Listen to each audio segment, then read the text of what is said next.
아파트를 시세보다 비싼 값에 매매 계약했다고 신고한 뒤 나중에 취소하는 이른바 실거래가 띄우기가 처음으로 확인됐습니다.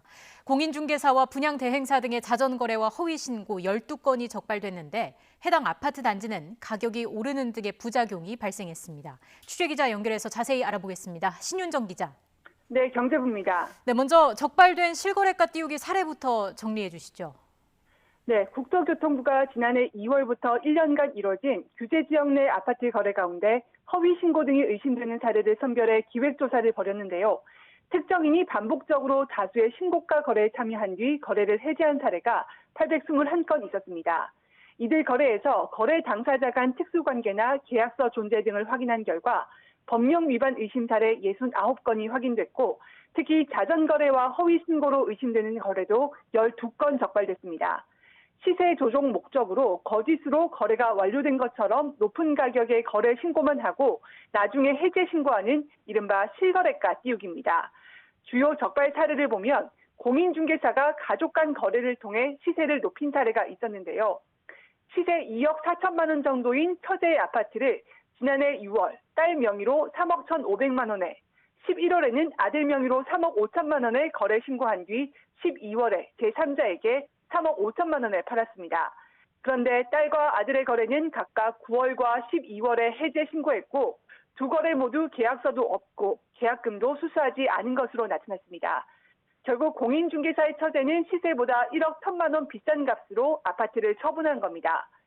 중개보조원이 매도인의 아파트를 본인 명의로 신고가로 매수 신고한 뒤 다시 제3자에게 비싼 값으로 중개하고 자신의 매매 계약은 해제한 자전거래 의심 사례도 있었습니다.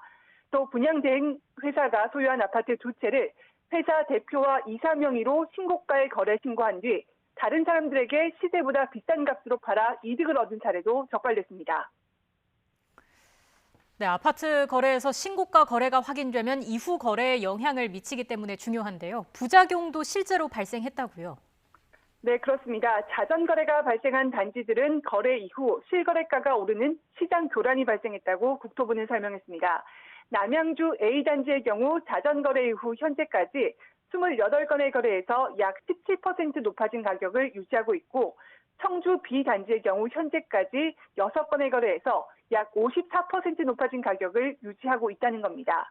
국토부는 이와 함께 작년 2월부터 작년 말까지 이뤄진 거래 71만여 건의 등기부 자료를 전수조사한 결과 2,420건이 잔금 지급일 이후 60일이 지나도 소유권 이전 등기 신청을 하지 않은 것으로 나타났다고 밝혔습니다. 적발된 2,420건은 허위로 거래를 신고했거나 계약 해제 뒤 해제 신고를 하지 않았거나 정상 거래 이후 등기 신청만 하지 않은 경우인데 세 가지 모두 과태료 처분 대상입니다. 국토부는 공인중개사법 위반 등 범죄 의심건은 경찰청에 수사 의뢰하고 허위 신고 등 부동산 거래 신고법 위반 의심건은 관할 지자체에 통보해서 과태료를 부과하도록 할 예정입니다. 자전거래의 경우 공인중개사법 위반으로 3년 이하 징역이나 3천만 원 이하의 벌금에, 허위 신고는 거래신고법 위반으로 3천만 원 이하 과태료 등에 처해질 수 있습니다. 국토부는 앞으로도 신고가로 신고한 뒤 등기 신청이 없는 사례와 신고가 신고 뒤 해제된 거래 등을 면밀히 추적 분석해 실거래가 띄우기가 시장에서 근절되도록 하겠다고 덧붙였습니다. 지금까지 정제부에서 YTN 신윤정입니다.